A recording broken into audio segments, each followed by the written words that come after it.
I think it matters that if your son or your daughter, some like families, if they see what it looks like to have a community of people that look like them that are running things.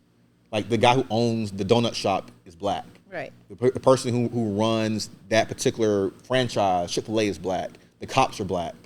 The firefighter is black. It matters, and it gives those your kids a sense of self-worth that they don't have to just be at the bottom of the totem pole. Okay, so let me say this, because I think, because we keep having these conversations about the black community and what we deem would make the black community stronger, and actually what we're calling the community. So a lot of times when I'm talking about the black community, I'm talking about the collective, partially because I don't believe, I believe it's too late to try to view the black community as a geographical place.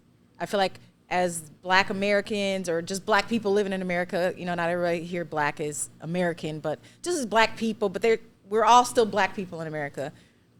We're all over, and we're going to continue to be all over. So I feel like the strategy should be about strengthening the black community as the collective, not as a geographical location.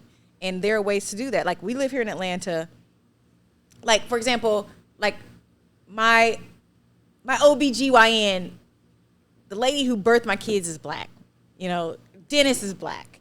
My kid's pediatrician is black. This is black. Is that intentional? These it's intentional. And I can do that here in Atlanta. And are you going out your way to do that? Meaning, like, as far as to get to their locations. No, I mean, like I said, here in Atlanta, it's not that hard because black people are everywhere. So but are you driving across the other side of town to do that? I don't have to. You don't have to. I don't have to. Cool. That's what I'm saying. That's the beauty of being Metro Atlanta. I got you. If I was in Indiana, where I'm from, I'd probably have to be all over the place to do that. But it's just, I've watched this because I have friends of different races. It's like my neighbors across the street from me, they're Puerto Rican. If I asked her, who's the guy who painted y'all's house?